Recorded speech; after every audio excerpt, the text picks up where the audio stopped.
Malam itu, Ye Xuan menemukan beberapa ramuan detoksifikasi yang biasa digunakan dari cincin penyimpanannya, menggilingnya menjadi bubuk, dan memurnikannya bersama dengan ramuan beraroma hitam menjadi pil detoksifikasi. Tak ada sepatah kata pun yang terucap malam itu. Pagi selanjutnya, setelah semua orang di keluarga Xiao siap, mereka meminta An Hongyuan untuk memimpin jalan menuju Danau Tianhu di gunung belakang. Ye Xuan berjalan di belakang. Dalam perjalanan menuju puncak gunung, bunga dan tanaman yang tumbuh semakin sedikit. Saat mencapai puncak gunung, hampir tidak ada rumput liar lain yang terlihat. Yang tersisa hanya segerombolan rumput berdaun lebar berwarna hijau tua, yang merupakan rumput hitam yang harum. Saat kami berada dalam jarak 1000 meter dari Danau Tianhu, air danau yang tenang di kejauhan sudah terlihat.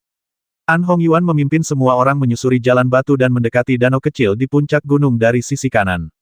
Danau itu sangat tenang, setenang cermin, memantulkan sinar matahari pagi. Semua orang pergi ke panggung batu di tepi danau, tetapi mereka tidak menemukan apa yang disebut monster.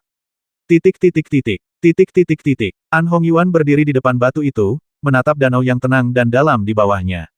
Ia menarik napas beberapa kali dengan gugup, menunjuk ke bawah dan berkata, sumsum batu Yuni yang kau cari ada di dasar danau di bawah. Dari sini kau bisa melihat sepotong batu putih. Air danau itu sangat jernih, tetapi dasar danau yang sedalam 10 meter itu masih belum jernih. Orang-orang hanya bisa melihat samar-samar sebuah benda putih yang tertanam di bebatuan di dasar danau. Xiao Qingxuan menoleh untuk melirik si pemabuk. Pemabuk itu segera membenarkan, ya, sumsum batu Yuni ada tepat di bawah. Ye Xuan sedikit kecewa saat mengetahui sumsum batu Yuni berada di bawah air. Meskipun bunga sumsum dewa merupakan ramuan pendamping sumsum batu Yuni, tidak setiap bagian sumsum batu Yuni akan disertai dengan bunga sumsum dewa, dan bunga sumsum dewa tidak akan tumbuh di bawah air, yang berarti tidak ada bunga sumsum dewa di sini. Bunga esensi ilahi merupakan bahan utama yang sangat diperlukan untuk memurnikan pil esensi ilahi esensi sejati. Akan lebih sulit lagi menemukan bunga yang tidak ada di sini. Walaupun tidak ada bunga sumsum ilahi, sumsum batu Yuni dapat menyembuhkan tubuh sumsum dingin Su Zexue, jadi ada baiknya jika menemukannya. Tepat seperti yang dipikirkan Ye Xuan. Xiao Qingxuan memerintahkan anak buahnya, kirim seseorang untuk menggali sumsum batu Yuni dan melihat-lihat untuk melihat apakah ada obat spiritual pendamping. Para prajurit keluarga Xiao mulai berdiskusi tentang siapa yang harus turun. Ye Xuan mengamati lingkungan sekitar dan berkata, jika aku jadi kamu, aku tidak akan turun dengan gegabah seperti ini. Xiao Qingxuan melirik Ye Xuan dengan tenang, mengangkat kepalanya dengan ekspresi bangga, dan berkata aku memintamu datang ke sini untuk melihat harta karun alam, kamu seharusnya merasa puas. Kami tidak membutuhkan orang lain untuk memberitahu kami apa yang harus dilakukan di keluarga Xiao. Ye Xuan memiliki ekspresi kosong dan tidak mengatakan apa-apa lagi. Aku sudah mengingatkannya, dan karena wanita ini tidak mendengarkan, itu bukan urusanku. Xiao Wu, turunlah. Perintahnya segera setelah mengatakan itu. Ya, jawab prajurit bernama Xiao Wu dan melompat ke dalam air sambil mengeluarkan suara cipratan. Prajurit keluarga Xiao menyelam ke dalam air dan meraba-raba di sekitar batu putih. Semua orang di keluarga Xiao sedang menunggu di atas, namun saat mereka menunggu, mereka tiba-tiba menemukan bahwa Xiao Wu, yang telah masuk ke dalam air, tidak bergerak di dasar air, mengambang ke atas dan ke bawah bersama air. Xiao Qingxuan merasakan ada yang tidak beres dan segera berteriak kepada Xiao Jibai, turun dan tarik orang itu ke atas. Ya, Xiao Jibai melompat ke dalam air tanpa berkata apa-apa. Dia menyelam ke dasar air hanya dalam beberapa langkah, meraih Xiao Wu, mematahkan sepotong zat putih dari dasar danau, lalu menendang batu-batu di dasar danau dan bergegas keluar dari air, mendarat dengan mantap di peron. Setelah kembali ke tanah, dia meletakkan Xiao Wu di tanah. Manajer Lu segera melangkah maju dan membuka mulut Xiao Wu untuk memeriksa dia tidak tersedak air, bibirnya hitam, dia pasti telah diracuni. Air danau itu sangat beracun. Ye Xuan mengambil segenggam rumput dari tepi danau, mencubitnya beberapa kali, lalu memasukkannya ke mulut Xiao Wu. Apa yang kau lakukan? Ketika anggota keluarga Xiao melihat Ye Xuan benar-benar memasukkan ganja ke dalam mulut Xiao Wu, mereka semua melotot marah padanya. Ye Xuan hanya berpikir bahwa dia bisa menyelamatkan orang itu dengan memetik gulma secara acak, dan itu bukan masalah besar. Namun melihat betapa sulitnya bergaul dengan mereka, saya tidak mau repot-repot menjelaskannya dan langsung pergi begitu saja serta mengabaikan mereka. Manajer Lu mengambil ganja dari mulut Xiao Wu. Cepat, bawakan aku pil detoksifikasi yang bekerja cepat. Xiao Qingxuan meminta seseorang untuk mengeluarkan pil detoksifikasi yang bekerja cepat dan meminta manajer Lu untuk memberikannya kepada Xiao Wu. Xiao Qingxuan menuangkan pil detoksifikasi kerja cepat lainnya, menyerahkannya kepada Xiao Jibai, dan berkata, kamu juga sudah masuk ke dalam air, cepat minum satu. Xiao Jibai tidak banyak bicara, dia memiringkan kepalanya ke belakang dan menelan pil detoksifikasi. Dia hanya berada di air untuk waktu yang singkat, dan kultivasinya cukup bagus, jadi racun ini tidak berpengaruh padanya. Dia menyerahkan sepotong batu putih di tangannya kepada Xiao Qingxuan dan berkata, ini adalah batu putih di dasar danau. Xiao Qingxuan mengambilnya dan melihatnya, lalu segera mengerutkan kening dan berkata, ini bukan sumsum batu Yuni. Tidak perlu melihatnya secara dekat, karena benda ini hanyalah sepotong batu putih, yang sama sekali berbeda dengan tekstur halus sumsum batu Yuni. Dia segera berbalik untuk melihat si pemabuk dan An Hongyuan dan bertanya dengan dingin, apakah ini sumsum batu Yuni yang kamu bicarakan? An Hongyuan dan si pemabuk tidak pernah turun ke dasar danau untuk memeriksa. Hanya si pemabuk yang mengambil sepotong sumsum batu Yuni seukuran ruas jari di tepi danau dan menjualnya kepada Xiao Qingxuan. Mengenai apakah ada sumsum batu Yuni di dasar danau, mereka tidak tahu. Xiao Qingxuan sangat marah setelah semua keributan ini, tidak ada apa-apa di sini. Pada saat ini, manajer Lu berkata, tidak, ada sumsum batu Yuni di sini. Semua orang memandang manajer Lu. Manajer Lu membongkar telapak tangan Xiao Wu dan mengeluarkan sepotong sumsum batu Yuni seukuran buku jari. Melihat potongan sumsum batu Yuni ini, wajah Xiao Qingxuan akhirnya tampak lebih baik. Meskipun batu putih di dasar danau itu bukanlah sumsum batu Yuni, karena potongan sumsum batu Yuni yang kedua muncul, itu berarti memang ada sumsum batu Yuni di danau surgawi ini. Setelah beberapa waktu, Xiao Wu perlahan terbangun, membuka matanya, dan melihat sekelilingnya dengan lemah. Manajer Lu tersenyum puas dan berkata, pil detoksifikasi yang bekerja cepat memang efektif. Namun, apakah pil detoksifikasi yang bekerja cepat itulah yang efektif, atau segenggam gulma yang baru saja dimasukkan Ye Xuan, hanya dewa yang tahu. Ye Xuan tidak tertarik berdebat tentang hal-hal sepele seperti itu. Pada akhirnya, seseorang akan selalu menderita. Xiao Qingxuan berjalan ke arahnya, mengangkat potongan kecil sumsum batu Yuni, dan bertanya, di mana kamu menemukannya? Xiao Wu terengah-engah dan berkata, danau itu, ada sebuah gua di dasar danau. Kami menemukannya di pintu masuk gua. Tadi aku turun ke bawah dan melihat pintu masuk gua. Kalau begitu, sumsum batu Yuni kemungkinan ada di gua ini, kata Xiao Jibai. Xiao Qingxuan segera memberi perintah tinggalkan dua orang di sini untuk mengawasi Xiao Wu, dan kalian semua minum pil detoksifikasi yang bekerja cepat dan ikuti aku ke dalam gua. Pemabuk itu dan An Hongyuan juga meminta pil detoksifikasi yang bekerja cepat, lalu menyelam ke dalam gua bersama-sama. Hanya Ye Xuan yang tidak meminum pil detoksifikasi yang bekerja cepat itu. Sebaliknya, ia mengambil pil dan memasukkannya ke dalam mulutnya, dan akhirnya memasuki gua itu. Setelah melewati lorong bawah air, semua orang sampai di sebuah gua berlubang. Gua ini sangat besar, dengan diameter 20 hingga 30 meter dan tinggi 5 hingga 6 meter. Terlebih lagi, ada udara yang mengalir di dalam gua, dan ada cahaya yang bersinar masuk melalui celah-celah dinding batu di atasnya. Ada banyak stalaktit yang berdiri di gua, dan kolom stalaktit di tengahnya menarik perhatian semua orang. Ini adalah kolom stalaktit yang menghubungkan tanah dan puncak gua, yang tingginya 5 atau 6 meter. Pada bagian bawah kolom stalaktit terdapat lapisan zat menyerupai awan yang menutupinya, dengan permukaan halus dan licin. Sekali lihat saja sudah cukup untuk memastikan bahwa ini adalah sumsum batu Yuni. Sumsum batu Yuni sudah merupakan harta karun alam yang sangat berharga, namun di sumsum batu Yuni, tumbuh harta karun yang jauh lebih berharga. Sebuah tanaman merambat tumbuh dari sumsum batu Yuni, melingkari kolom stalaktit, menjulang setinggi lebih dari 3 meter, dan bunga yang sangat ajaib mekar di tanaman merambat itu. Begitu semua orang masuk ke dalam gua, mereka mencium harum yang menyegarkan. Ketemu, bunga esensi ilahi bintang 7, bunga ilahi paling berharga untuk mengisi kembali vitalitas di dunia. Xiao Qingxuan segera berseru. Saat Ye Xuan melihat bunga dewa, matanya berbinar, tetapi dia segera mencium aroma yang tidak biasa di udara. Racun, lapisan kabut beracun yang sangat tipis, bercampur dengan aroma bunga, hampir tidak terlihat. Ada kabut beracun di sini. Jika kamu tidak ingin mati, kamu masih bisa diselamatkan jika kamu pergi sekarang, kata Ye Xuan. Semua orang menatap Ye Xuan, mata mereka penuh dengan ejekan. Xiao Qingxuan dalam suasana hati yang baik dan bertanya sambil tersenyum lalu mengapa kamu tidak pergi? Aku sudah mengingatkan kalian, percaya atau tidak. Ye Xuan tidak tertarik menjelaskan kepada mereka. Hanya kepala pelayan Lu yang lebih tua yang relatif tenang.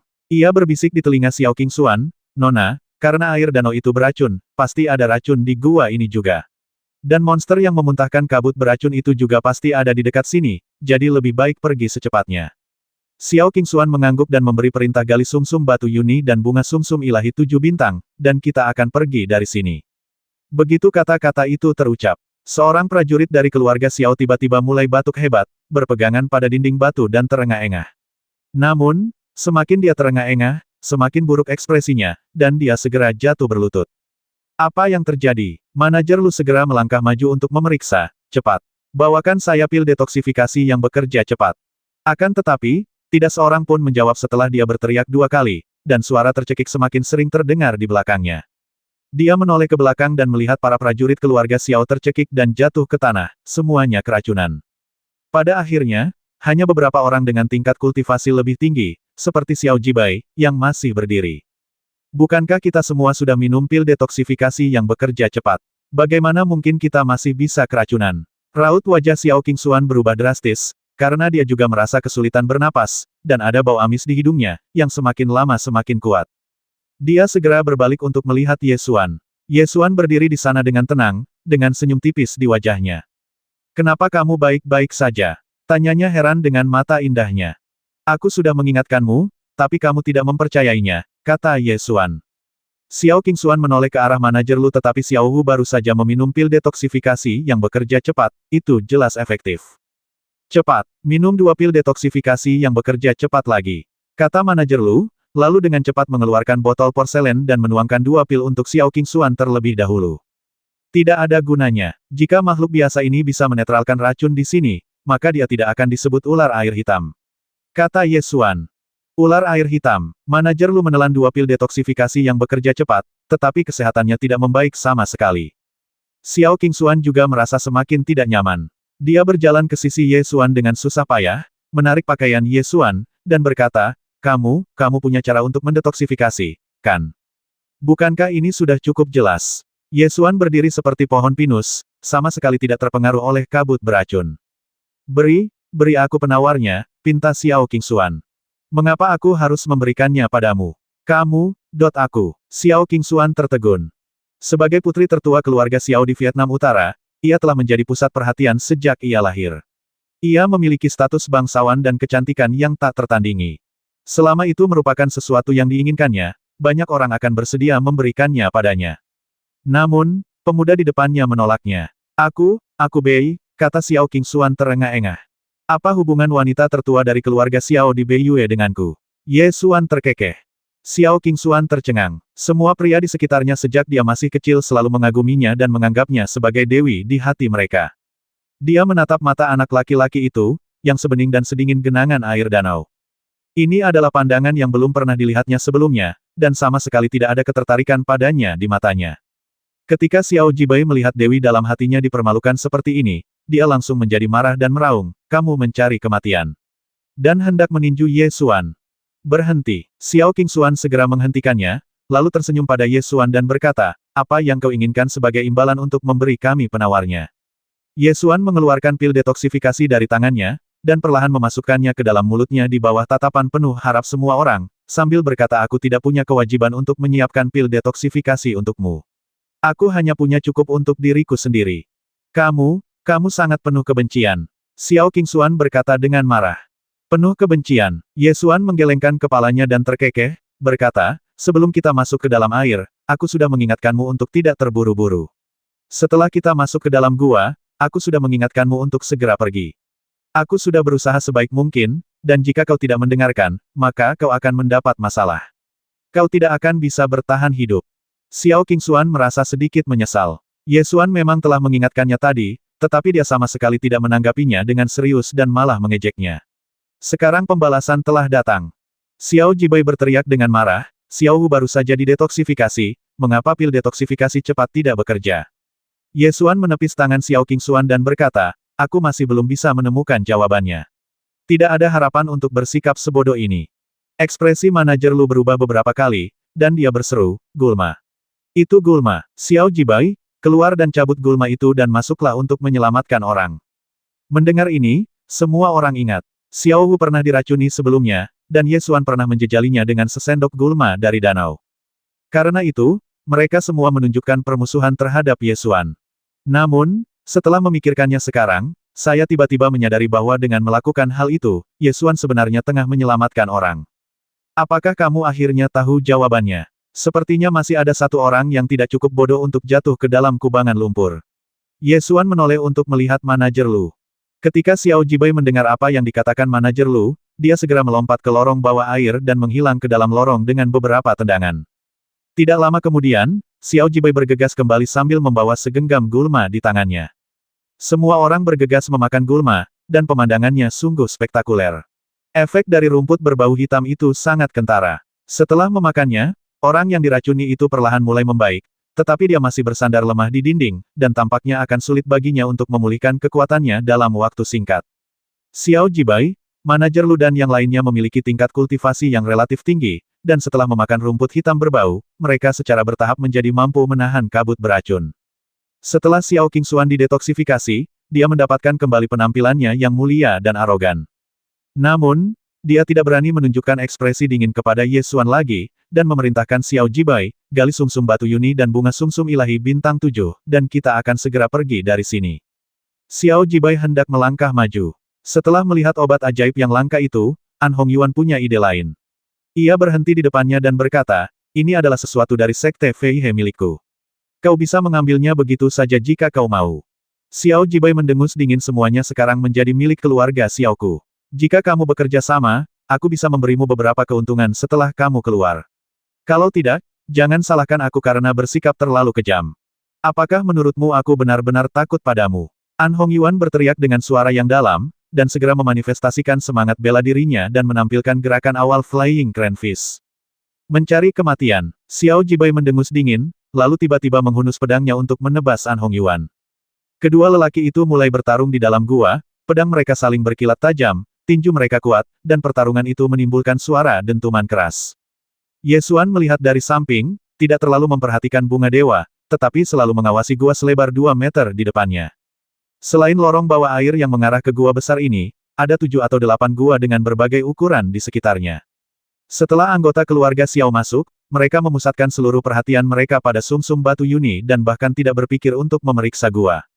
Tepat setelah Xiao Jibai dan An Hongyuan beraksi, angin sepoi-sepoi bertiup dari gua tepat di depan kami, membawa sedikit bau amis. Semua orang menoleh untuk melihat pada saat yang sama, dan di dalam gua yang gelap, sepasang mata sebesar kepala manusia perlahan terbuka. Ini adalah sepasang pupil vertikal berwarna hijau tua yang dingin, memantulkan cahaya dingin yang dapat membuat orang merinding hingga ke tulang. Titik titik titik, titik titik titik. Setelah mata terbuka, mereka perlahan-lahan keluar dari lubang.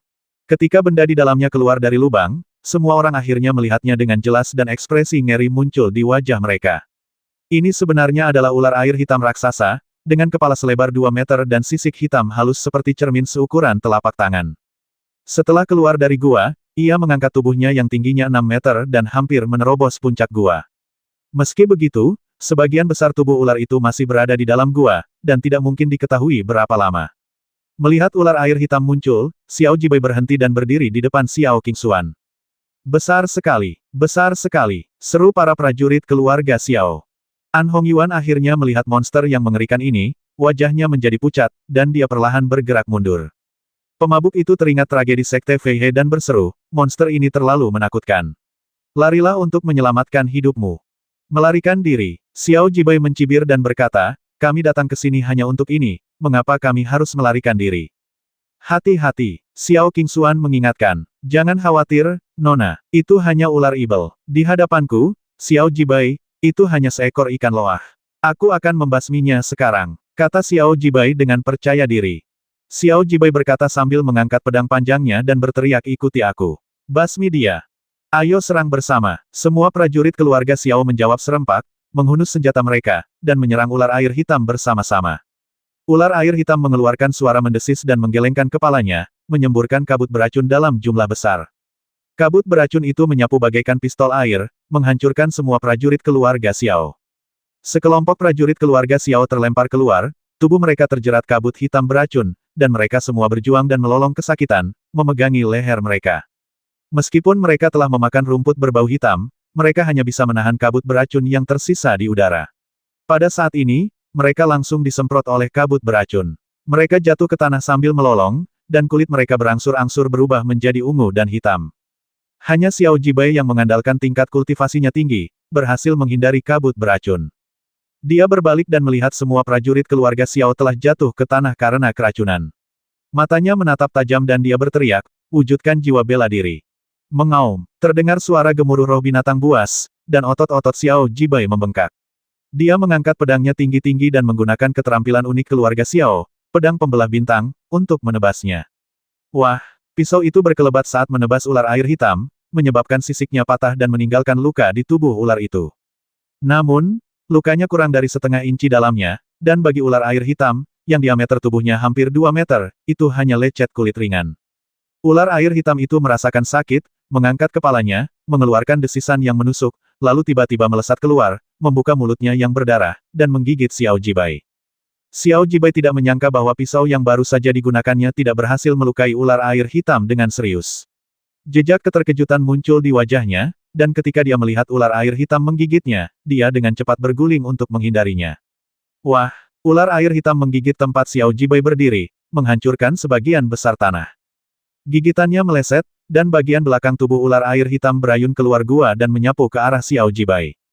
Ekor ular setebal 2 meter itu menyapu dengan kekuatan yang sama mengerikannya dengan tanah longsor. Xiao Jibai berguling panik lagi, tetapi ekor ular raksasa itu berayun terlalu cepat dan tetap menyentuh lengannya, membuatnya terpental dengan suara bang. Xiao Jibai melesat maju dalam garis lurus seakan-akan baru saja ditabrak meteor, menghantam dinding batu dengan suara ledakan sebelum terjatuh. Dia mencengkeram lengannya yang terputus dan jatuh ke tanah sambil melolong kesakitan, benar-benar kehilangan kesombongan dan keangkuhannya sebelumnya. Beberapa saat yang lalu, dia sangat sombong dan berkata akan membasmi ular air hitam itu, namun beberapa saat kemudian, dia jatuh ke tanah sambil melolong kesakitan.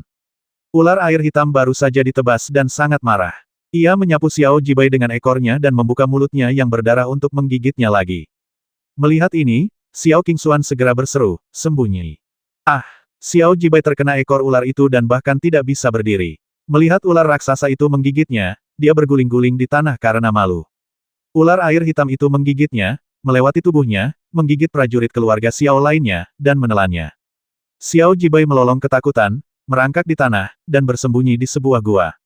Ular mistik air hitam menelan prajurit keluarga Xiao, berbalik, dan mengunci mata ularnya yang dingin pada Xiao Qingxuan. Xiao Qingxuan sangat terkejut saat melihat pemandangan mengerikan itu hingga dia berdiri terpaku di tempat. Manajer Lu segera bergegas mendekat, menghalangi jalan Xiao Qingxuan, dan berteriak, cepat. Keluar. Xiao Qingxuan melirik bunga sumsum dewa dan ragu-ragu tapi, bunga sumsum dewa. Kau benar-benar bodoh. Saat ini, kau masih ingin mendambakan bunga esensi ilahi. Ye Xuan mencibir. Manajer Lu relatif tenang. Dia segera mendorong dan menarik prajurit keluarga Xiao yang diracuni tetapi tidak mati dan berteriak, cepat. Keluar. Ketika para prajurit keluarga Xiao melihat Xiao Jibai dimakan oleh ular air hitam, mereka sudah ketakutan dan berjuang untuk merangkak menuju pintu keluar.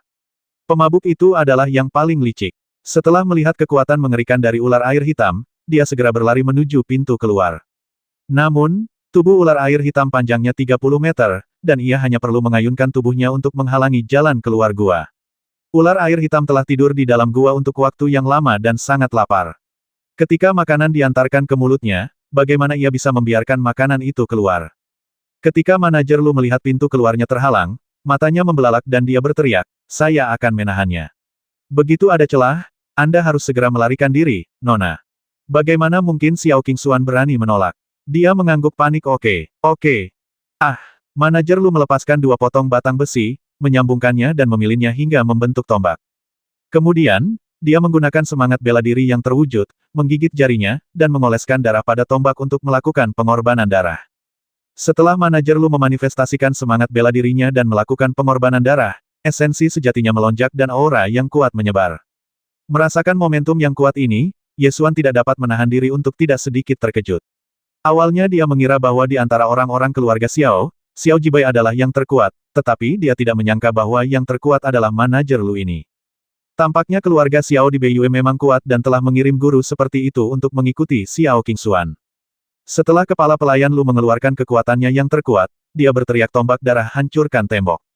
Kemudian, dia mengayunkan tombak pengorbanan darah dan menyerang ular air hitam itu, mengeluarkan cahaya darah yang tajam. Tombak itu menusuk keluar, dan kilatan darah muncul.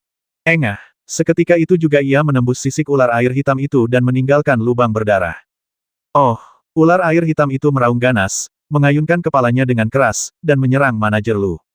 Manajer Lu menghunus tombaknya, menendang dinding batu dengan kakinya, menghindari serangan itu, mundur 10 meter, dan terengah-engah. Tombak darah itu mengenai perut ular air hitam, meninggalkan lubang darah sebesar mangkuk, yang tampak sangat tragis. Ketika manajer Lu melihat lubang berdarah itu, wajahnya berubah jelek. Karena lubang darah sebesar mangkuk itu bukanlah luka yang fatal bagi ular air hitam setebal 2 meter. Untuk membasmi ular air hitam dengan luka seberat ini, setidaknya dibutuhkan puluhan pukulan. Namun, serangan tombak darah yang dilancarkan kepala pelayan Lu sudah merupakan serangan terkuat yang dilancarkan setelah pengorbanan darah. Satu serangan saja hampir menguras darahnya. Jika terjadi 2 kali, dia pasti akan mati. Dengan perhitungan ini, bahkan jika dia mempertaruhkan nyawanya, dia tidak akan mampu membasmi ular air hitam. Celah. Inilah perbedaan kekuatan absolut. Xiao Jibai bukanlah tandingan ular mistik air hitam, dan manajer Lu juga tidak dapat berbuat apa-apa terhadapnya. Jika ini terus berlanjut, semua orang di sini akan mati, termasuk putri sulung bangsawan keluarga Xiao di Vietnam Utara, Xiao Qingxuan. Manajer Lu menggertakkan giginya dan berkata kepada Xiao Qingxuan dengan tekad yang kuat, "Nona, saya tidak kompeten. Saya tidak bisa mengalahkan ular ibel ini. Saya hanya bisa menggunakan tombak darah sekali lagi, berharap bisa mengusirnya. Anda harus memanfaatkan kesempatan ini dan melarikan diri. Kalau tidak, semua orang akan mati di sini." Bahkan manajer Lu tidak sebanding dengan ular air hitam. Xiao Qingxuan panik dan segera mengangguk setuju. Pelayan Lu menggigit jarinya lagi dan mengoleskan darah pada tombak itu. Tombak darah hancurkan tembok. Tombak darah itu melancarkan serangan keduanya, dengan cahaya berdarah yang tajam, menembus ular air hitam itu.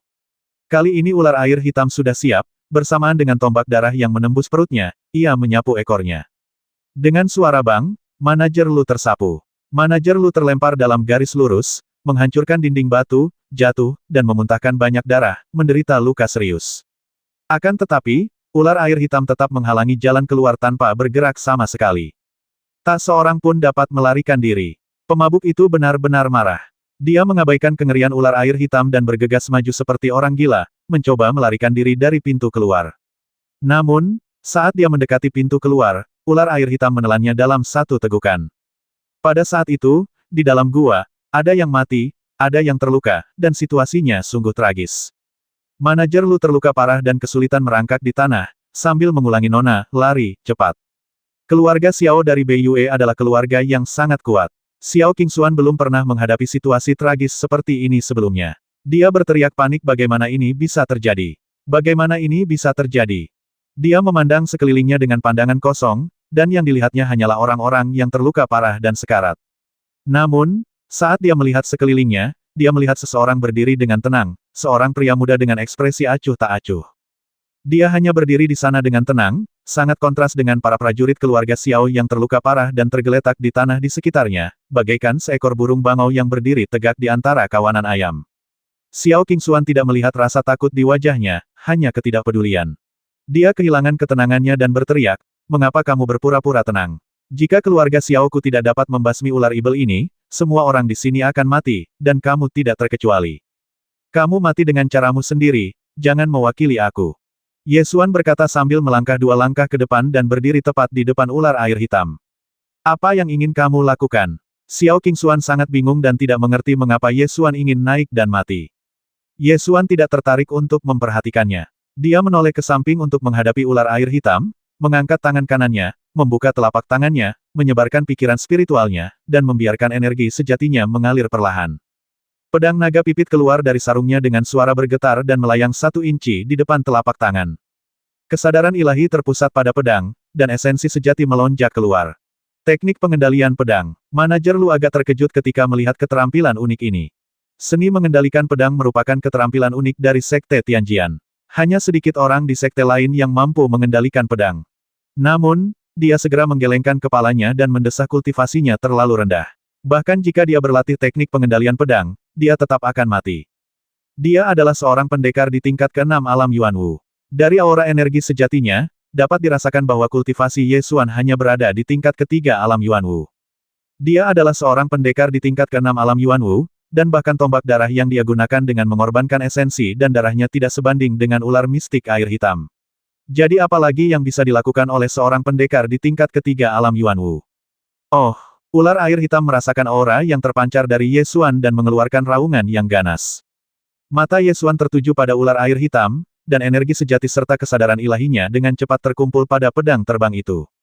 Cahaya redup energi sejati secara bertahap muncul pada pedang terbang itu, dan tekanan energi yang kuat menyebar. Ular air hitam itu perlahan merasakan kekuatan dahsyat dari pedang terbang itu, meraung, dan menggigitnya. Hampir pada saat yang sama, Ye Xuan menggoyangkan telapak tangannya dan teknik pengendalian pedang diaktifkan. Dentang, pedang burung pipit naga mengeluarkan suara pedang yang keras, memancarkan cahaya pedang yang menyilaukan, dan melesat keluar. Dengan kilatan cahaya pedang, pedang burung naga menembus 7 inci tubuh ular air hitam. Oh, ular air hitam melolong menyedihkan, dan tubuhnya yang besar berayun liar, menyebabkan gua berguncang hebat dan batu-batu serta tanah dari atas gua berjadewa. Manajer Lu tidak senang melihat ini, karena dia tahu dengan jelas bahwa meskipun pedang ini kuat, itu tidak cukup untuk membasmi ular air hitam sebesar itu. Namun, serangan Ye Xuan tidak berakhir di sana. Setelah pedang burung naga menembus ular mistik air hitam, Ye Xuan membentuk mantra dengan tangan kirinya dan berteriak dengan suara yang dalam Li Huo Tianxing. Dalam pedang, formasi Li Huo Tianxing diaktifkan. Engah, bola api meledak dari pedang dan menyebar ke seluruh tubuh ular air hitam dalam sekejap mata. Seberapa kuat formasi Li Huo Tianxing yang diciptakan oleh Maha Guru Formasi? Itu bukan sesuatu yang dapat ditanggung ular air hitam. Api itu semakin membesar dan melahap ular air hitam dalam sekejap mata. Ular air hitam mistis itu berputar dan melolong liar di dalam api, menyebabkan dinding gua runtuh dan retak. Hanya dalam beberapa tarikan napas, putaran ular air hitam mistis itu melambat, dan akhirnya terbakar menjadi kerangka ular besar. Ye Xuan mengangkat tangannya dan mengambil kembali pedang burung pipit naga, sementara pada saat yang sama menghisap jiwa ular air hitam ke telapak tangannya. Setelah pemeriksaan cepat, diketahui bahwa jiwa binatang ular mistik air hitam ini sebenarnya berada pada tingkat ke-8 tingkat manusia. Ye Xuan perlu meningkatkan level api obsidian hitam dan memperkuat keterampilan alkimianya, jadi dia memurnikan ular mistik air hitam dan mengintegrasikannya ke dalam api obsidian hitam.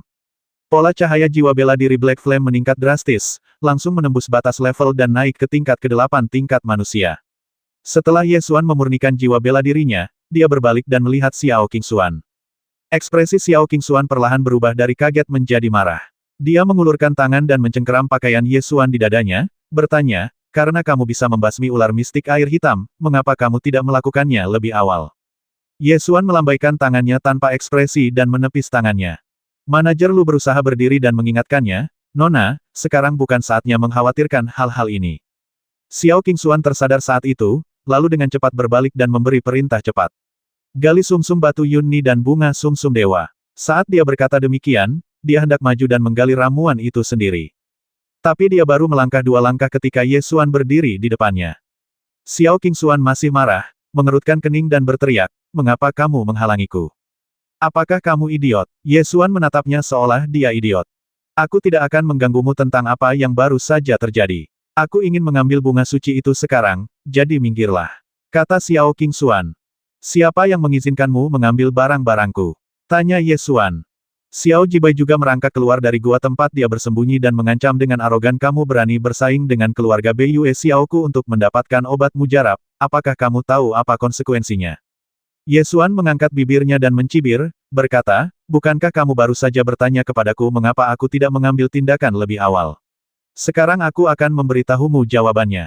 Menyelamatkanmu terlebih dahulu dan kemudian membasmimu, bukankah itu berlebihan? Apa maksudmu? Wajah Xiao Qingxuan penuh dengan keterkejutan dan keraguan. Xiao Jibai juga berjalan mendekat dan melotot ke arahnya. Bukankah sudah jelas? Ye Xuan mengarahkan pedangnya ke kepala Xiao Jibai.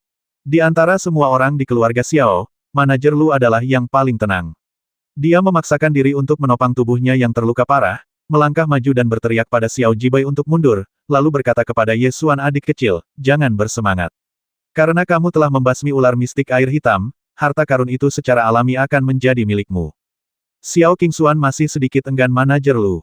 Manajer Lu segera menghentikan Xiao Qingxuan dari berbicara, dan berkata dengan senyum tenang, adik kecil, harta karun itu milikmu. Namun, wanita tertua kami ingin mengundangmu ke sebuah jamuan makan atas nama keluarga Xiao. Kami punya sesuatu untuk didiskusikan. Tidak tertarik, Ye Xuan menjawab dan mengabaikan mereka. Gunakan pedang untuk menggali seluruh kolom stalaktit, taruh ke dalam cincin penyimpanan, lalu tinggalkan gua. Beberapa orang dari keluarga Xiao menyaksikan Ye Xuan mengambil sumsum batu Yunni dan bunga sumsum ilahi. Xiao Jibai sangat marah dan bertanya, mengapa kamu membiarkan dia mengambil semua harta karun itu? Dia hanya berada di tingkat ketiga alam Yuan Wu, apakah kamu takut padanya? Wajah Xiao Qingxuan juga tidak terlihat bagus. Titik titik titik. Titik titik titik. Hanya manajer Lu yang tampak serius dan berkata, meskipun kultivasi orang ini tampaknya hanya berada di level ketiga alam Yuan Wu, kekuatannya jauh lebih dari itu. Orang-orang seperti dia memiliki kekuatan yang melampaui level. Dan kekuatan sejati orang ini setidaknya 3 level lebih tinggi. Tidak ada seorang pun di sini yang bisa menjadi lawannya. Tapi bunga sumsum dewa adalah salah satu ramuan paling langka yang bisa memperpanjang hidup di dunia. Apa kau akan memberikannya begitu saja? Kata Xiao Jibai dengan marah. Baiklah, kita bukan tandingannya, jadi berhentilah bersikap bermusuhan padanya. Kalau tidak, tidak seorang pun dari kita akan bisa keluar dari sini hidup-hidup, kata manajer Lu dengan serius. Xiao Qingxuan perlahan-lahan menjadi tenang. Dia tidak dapat menerima bahwa dia diabaikan seperti itu sebagai putri tertua keluarga Xiao di Beiyue. Setelah tenang, dia perlahan-lahan melihat kenyataan manajer Lu benar. Mari kita pergi dari sini terlebih dahulu. Mengenai bunga esensi ilahi, kita akan membuat rencana jangka panjang. Benar sekali. Jika kau menginginkan harta karun, ada lebih dari satu cara untuk merampoknya. Kita bisa bicara pelan-pelan. Keluarga Xiao kita punya banyak harta karun yang bisa ditukar, kata manajer Lu. Setelah selesai berbicara, dia melihat ke arah para prajurit keluarga Xiao yang pingsan karena keracunan, lalu buru-buru berkata di sini masih ada racun. Cepat seret semua orang keluar. Rebus rumput liar di tepi danau dan berikan ke yang sakit. Mungkin masih ada harapan. Setelah Ye Xuan mendapatkan sumsum batu Yunni dan bunga sumsum ilahi, dia tidak tinggal di gerbang Fei He lagi dan berangkat meninggalkan pegunungan Tianyuan. Setengah hari kemudian, 3 kereta kuda dari keluarga Xiao menyusul. Manajer Lu melompat turun dari kereta dan dengan ramah mengundang, Tuan Muda Ye, jalan pegunungan itu terjal dan Anda pasti lelah setelah menempuh perjalanan berhari-hari. Mengapa Anda tidak naik kereta dan beristirahat sejenak? Apa tujuanmu? Katakan padaku. Ye Xuan meliriknya dengan acuh tak acuh dan berkata. Nona tertua hanya ingin mengenal Tuan Muda Ye dan tidak mempunyai maksud lain, jawab butler Lu. Keluarga Xiao menunjukkan ketulusan yang luar biasa kali ini. Namun, Ye Xuan tetap berjalan kembali ke kota Linyuan. Saat kami tiba di kota Linyuan, hari sudah gelap. Keluarga Xiao memesan restoran paling mewah di kota Linyuan dan memberikan kamar nomor 1 kepada Ye Xuan.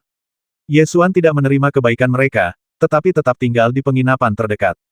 Keluarga Xiao mengadakan perjamuan di ruang pribadi paling mewah di restoran itu dan mengeluarkan undangan resmi. Selama perjalanan ke pegunungan Tianyuan ini, keluarga Xiao memandang rendah kami ketika kami datang, tetapi dalam perjalanan pulang, mereka sangat memperhatikan kami. Kontrasnya begitu besar sehingga membuat orang-orang menghela nafas. Selama makan malam, Ye Xuan dan Xiao Qingxuan duduk berhadapan, ditemani oleh manajer Lu, sementara Xiao Jibai hanya bisa berdiri di samping. Setelah membujuk orang-orang untuk minum beberapa putaran anggur, manajer Lu mengeluarkan sebuah kotak giok, mendorongnya di depan Ye Xuan, dan berkata, ini adalah hadiah untuk Tuan Muda Ye. Terimalah. Ye Xuan membuka kotak giok itu dan melihatnya. Di dalam kotak giok itu terdapat buah roh Danyuan yang berusia seabad. Melihat buah spiritual ini, Ye Xuan tidak bisa menahan senyum. Pada pesta lelang di kota Tianxiao, Xiao Qingxuan menyambar buah spiritual ini dengan harga 1,1 juta tael, dan sekarang diletakkan di depannya. Saya tidak mampu membeli 1,1 juta tael bahan obat spiritual, kata Ye Xuan sambil tersenyum. Ada sedikit rasa malu di wajah Xiao Qingxuan. Siapa yang mengira bahwa bahan obat spiritual yang dibeli Ye Xuan dengan harga 1,1 juta tael kini dikembalikan kepada Ye Xuan. Tuan Muda Ye, Anda bercanda. Ini adalah hadiah dari wanita tertua untuk Anda. Terimalah. Manajer Lu berkata sambil tersenyum. Ye Xuan memikirkannya sejenak dan bertanya, berapa harga pasaran Danyuan Lingguo ini? Manajer Lu tidak tahu mengapa Ye Xuan menanyakan hal ini sejenak, dan menjawab dengan santai harga pasarnya antara 300.000 dan 350.000 tael. Ye Xuan mengangguk, mengeluarkan 4 pil Tianyuan dan meletakkannya di depannya, lalu berkata kalau begitu aku akan membelinya seharga 400.000 tael, dan tidak akan ada yang rugi. Setelah itu, dia menyimpan buah roh Danyuan. Xiao Qingxuan, Xiao Jibai dan manajer Lu semuanya tercengang, tetapi tidak dapat membantah. Harga pasar Danyuan Lingguo ini memang antara 300.000 hingga 350.000 tael. Ye Xuan menghabiskan 400.000 tael untuk membelinya, yang sudah cukup murah hati. Adapun berapa banyak uang yang dihabiskan keluarga Xiao untuk membeli Danyuan Lingguo, itu adalah urusan keluarga Xiao. Ye Xuan membayar harga yang lebih tinggi dari harga pasar untuk membeli Danyuan Lingguo ini, yang masuk akal dan murah hati. Tianyuan Dan adalah mata uang keras di kota Tianxiao dan dapat digunakan untuk membayar tagihan seperti batu roh. Manajer Lu segera tersenyum lagi, menerima 4 pil Tianyuan tingkat rendah, dan berkata, karena Tuan Muda Ye adalah orang yang jujur, saya akan menjual buah roh Danyuan ini kepada Anda. Mengenai sumsum batu Yuni dan bunga Sensui, saya harap Tuan Muda Ye dapat membicarakannya lagi. Keluarga Xiao kami pasti akan memberikan Tuan Muda Ye syarat yang akan memuaskannya. Ye Xuan sedang mencari bunga esensi ilahi untuk memurnikan pil esensi ilahi esensi sejati. Mungkin tidak ada seorang pun di dunia ini yang mampu memurnikan pil ajaib semacam ini, kecuali Ye Xuan yang mewarisi warisan Kaisar Pil. Khasiat pil Zenyuan Sensui begitu kuat sehingga langka di dunia dan tidak ada yang dapat menggantikannya. Oleh karena itu, Ye Xuan langsung menolak dan berkata aku butuh bunga esensi ilahi untuk membuat ramuan, jadi tidak ada yang perlu dibicarakan. Selain itu, kamu tidak bisa memberiku harta yang sebaik bunga esensi ilahi. Xiao Jibai berdiri di samping dan mendengarkan. Dia tidak bisa lagi menahan amarahnya dan berkata, keluarga Beiyue Xiaoku ini seperti apa? Bagaimana mungkin mereka tidak menghasilkan harta yang nilainya sama? Ye Xuan tersenyum dan mengabaikan kata-katanya. Keluarga Xiao mungkin mampu menghasilkan bahan-bahan obat spiritual yang sama berharganya dengan bunga esensi ilahi, tetapi mereka jelas tidak dapat menghasilkan harta karun yang mutunya sama dengan pil esensi ilahi esensi sejati. Oleh karena itu, dalam masalah ini, keluarga Xiao tidak mempunyai alat tawar-menawar sama sekali. Baiklah, aku sudah minum anggurnya. Kalian minumlah dengan tenang, aku pergi dulu. Setelah mengatakan ini, Ye Xuan bangkit dan kembali ke kamarnya. Pil esensi ilahi esensi sejati dapat secara langsung memperkuat esensi sejati, meningkatkan kekuatan dan jumlah total esensi sejati, dan memiliki dampak besar dalam meningkatkan kekuatan. Setelah Ye Xuan kembali ke kamar, dia memutuskan untuk segera memurnikan pil esensi ilahi esensi sejati. Setelah jiwa bela diri api hitam ditingkatkan ke tingkat ke-8 tingkat manusia, kemampuan memurnikan pil pun ditingkatkan sekali lagi. Lepaskan tungku alkimia, keluarkan bunga roh dan obat-obatan tambahan lainnya, panaskan tungku, sempurnakan kekuatan obat, dan buat pil, semuanya dalam satu proses. Hanya butuh waktu lebih dari 1 jam untuk memurnikan pil sumsum ilahi esensi sejati. Setelah diidentifikasi, ternyata itu adalah pil roh esensi sejati bermutu tinggi. Pil esensi sejati dan esensi ilahi sudah sangat berharga, dan pil esensi sejati dan esensi ilahi kelas atas adalah pil ilahi yang bahkan lebih unggul. Jika orang-orang mengetahuinya, bahkan yang terkuat di dunia akan menjadi serakah. Pil esensi sejati esensi ilahi telah disempurnakan, dan bunga esensi ilahi hampir habis, hanya tersisa 3 kelopak. Ye Xuan tidak segera meminum pil Zenyuan Sensui untuk berlatih, tetapi mengeluarkan Danyuan Lingguo yang berusia 100 tahun dan obat tambahan untuk memurnikan pil Tianyuan dan mulai memurnikan pil Tianyuan. Pemurnian pil Tianyuan jauh lebih mudah daripada pil Zenyuan Sensui, jadi proses pemurniannya sangat lancar dan selesai hanya dalam waktu setengah jam. Pil Tianyuan yang akhirnya disempurnakan juga bermutu tinggi. Pil Tianyuan yang dijual di pasar seni bela diri pada dasarnya berkualitas rendah. Kadang-kadang, pil Tianyuan berkualitas sedang akan muncul, dan harganya bisa meroket. Tianyuan dan tingkat atas tidak hanya langka, tetapi juga sangat mahal.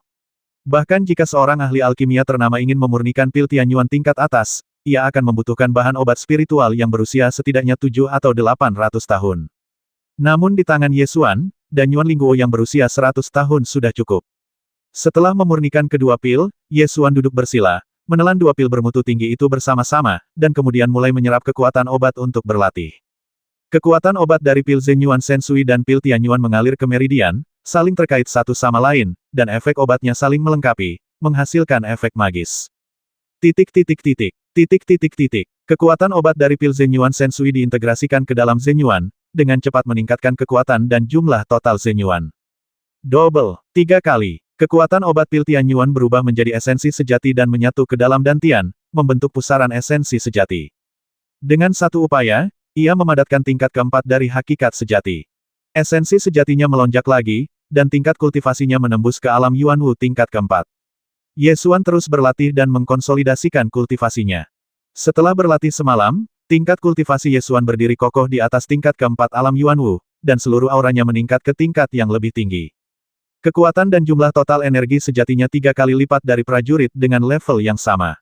Ditambah dengan kesadaran ilahinya yang sangat kuat, kekuatannya jauh melebihi prajurit dengan level yang sama.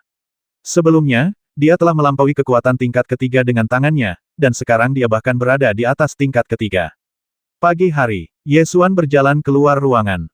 Xiao Qingxuan tidur gelisah sepanjang malam dan bangun pagi sekali. Bersama manajer Lu, dia memperhatikan kamar Ye Xuan baik sengaja maupun tidak. Begitu Ye Xuan keluar dari ruangan, aura yang beberapa kali lebih kuat dari tadi malam langsung mengejutkan mereka berdua. Perasaan yang kuat itu seperti cahaya di tingkat jiwa. Cahaya pada Ye Xuan hari ini lebih kuat dan lebih menyilaukan daripada kemarin. Xiao Qingxuan tampak terkejut. Namun manajer Lu berkata dengan ekspresi serius kultivasinya telah meningkat, dan kekuatannya bahkan lebih mengerikan dari kemarin. Bagaimana mungkin? Baru 1 malam berlalu, dan kultivasinya benar-benar meningkat.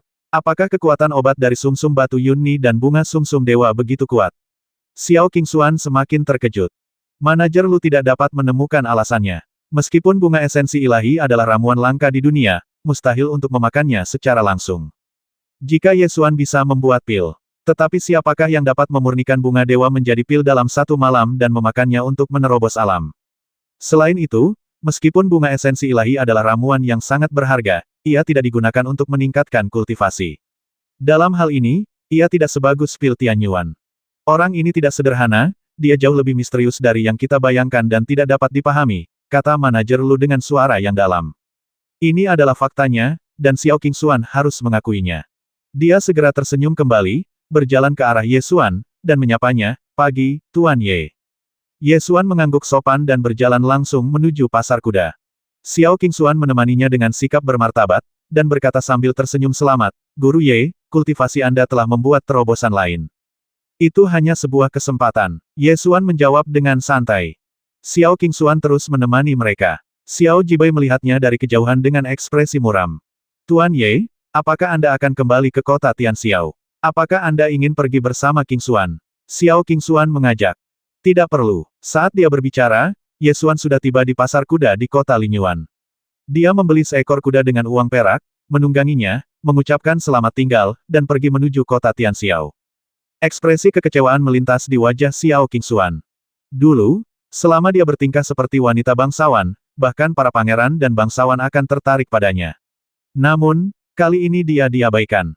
Dia sangat tidak yakin dan segera kembali ke restoran dan memerintahkan tim untuk berangkat kembali ke kota Tianxiao. Setelah Ye Xuan kembali ke kota Tianxiao, dia pertama-tama pergi ke halaman bunga aneh di sebelah lautan bunga gladiol. "Ketika saya tiba di pintu belakang halaman, saya mendapati pintunya tertutup. Sebelumnya, pintu ini disediakan untuk rusa Sika masuk dan keluar, dan tidak pernah ditutup pada malam hari. Namun sekarang pintu ini ditutup, yang tampaknya keliru." Ye Xuan berjalan mendekat dan ingin melihat apa yang terjadi di halaman. Namun saat ia baru saja mendekati jarak 5 kaki, 2 prajurit berpakaian penjaga tiba-tiba muncul dari samping dan berteriak, "Siapa kamu?" Kilatan cahaya samar muncul di mata Ye Xuan. Dia melihat dengan matanya yang bisa melihat melalui delusi dan terkejut menemukan bahwa kedua penjaga ini memiliki tingkat kultivasi tingkat ke-8 dari alam Yuanwu. Alam Yuanwu tingkat 8 adalah tingkat kultivasi yang sangat tinggi. Bahkan di kota Liuyun, dia masih merupakan orang yang kuat. 3 keluarga besar di kota Liuyun akan memperlakukannya sebagai tamu kehormatan. Akan tetapi, seorang prajurit dengan keterampilan seperti itu hanyalah seorang penjaga. Melihat keduanya tampak tidak senang, Ye Xuan segera berkata, "Aku di sini untuk mencari teman." "Tidak ada teman yang bisa kalian temui di sini, segera pergi." Teriak kedua pengawal itu segera. Ye Xuan datang ke sini, awalnya bermaksud menggunakan sumsum batu Yunni untuk menyembuhkan Su Zexue. Hanya saja perkenalanku dengan Su Zexue agak aneh, jadi sulit untuk menjelaskannya dengan jelas. Tepat saat Ye Xuan hendak pergi, sebuah suara tiba-tiba terdengar dari halaman tangkap dia. Kedua penjaga itu mendengar perintah itu, menghunus senjata mereka secara bersamaan dan menyerang Ye Xuan. Tingkat kultivasi kedua penjaga ini terlalu tinggi, jadi Ye Xuan tidak berani ceroboh. Dia mengangkat tangan kanannya dan segera mulai berlatih teknik pengendalian pedang, dan pedang burung pipit naga terbang keluar dengan suara gemetar. Formasi Lihuo Tianxing diaktifkan. Wah, terdengar suara ledakan keras. Ye Xuan memanfaatkan sisa kekuatan ledakan itu dan pergi dengan cepat. Kedua penjaga itu tidak menyangka bahwa seorang pemuda yang tampaknya hanya berada di tingkat keempat alam Yuanwu akan memiliki kekuatan seperti itu. Mereka diselimuti debu dan tanah oleh ledakan formasi Lihuo Tianxing, dan pemuda itu melarikan diri. Kedua pengawal itu kembali ke gerbang halaman, berlutut dengan satu kaki, dan melaporkan kami tidak kompeten dan gagal menahan orang itu. Pergilah dan terima 30 cambukan, lalu pergi. Baik, kedua pengawal itu tidak berani melawan dan segera turun untuk menerima hukuman. Setelah kedua pengawal itu pergi, sebuah suara serius terdengar di halaman teknik pengendalian pedang. Sekte Pedang Surgawi. Setelah Ye Xuan menyingkirkan kedua penjaga itu, dia berlari ke halaman Zuyong. Apa yang terjadi dengan Zexue? Ye Xuan mendorong pintu hingga terbuka dan berteriak langsung.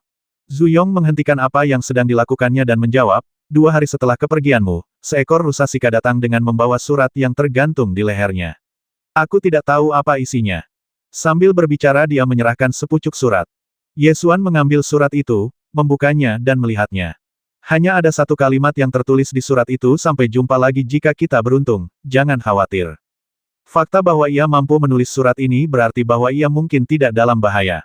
Skenario yang paling mungkin adalah keluarganya telah membawanya pergi. Ia meminta rusa itu untuk mengantarkan suratnya alih-alih datang sendiri, yang berarti ia tidak dapat bergerak bebas dan pasti berada dalam tahanan rumah. Kota Tianxiao, Restoran Ting Feng. Siapa pemilik halaman kecil di sebelah timur Lautan Gladiol? Ye Xuan datang ke restoran Ting Feng lagi untuk menanyakan berita itu.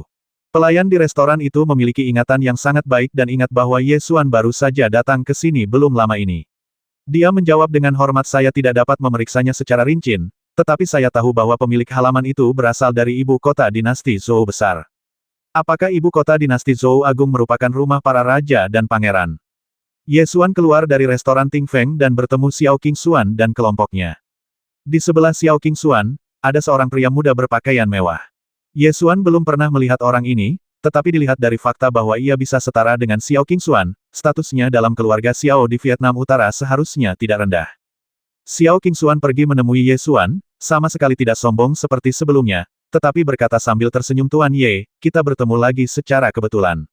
Qingxuan telah menyiapkan jamuan makan di paviliun Zuya, dan ingin mengundang Tuan Ye untuk minum, silakan datang. Aku sibuk. Ye Xuan menjawab dengan santai dan berbalik untuk pergi. Xiao Qingxuan berkata cepat, Tuan Ye, kita perlu membahas masalah obat berharga itu lagi. Keluarga Xiao tidak akan pernah membiarkanmu menderita kerugian apapun. Obat berharga itu sudah kuhabiskan, jadi tidak ada yang perlu dibicarakan. Ye Xuan sudah memurnikan bunga esensi ilahi menjadi pil esensi ilahi esensi sejati dan memakannya, hanya menyisakan 3 kelopak. Tuan Ye, Xiao Qingxuan masih ingin memperjuangkannya. Pemuda berpakaian mewah di sampingnya mendengus dingin, ini pertama kalinya aku melihat seseorang yang tidak berani menunjukkan mukanya kepada keluarga Xiao dari Beiyue. Nama keluargamu adalah Ye, kan? Tahukah kamu keberadaan seperti apa yang kamu tolak? Sambil berbicara, dia menoleh dan melirik Xiao Qingxuan, lalu mendengus dingin, Xiao Qingxuan, apa maksudmu dengan sikap rendah hatimu? Kamu telah mempermalukan keluarga Xiaoku. Xiao Moxing, diamlah. Xiao Qingxuan mengerutkan kening dan berteriak. Ye Xuan tidak tertarik ikut campur dalam urusan keluarga Xiao, jadi dia pergi tanpa menoleh ke belakang.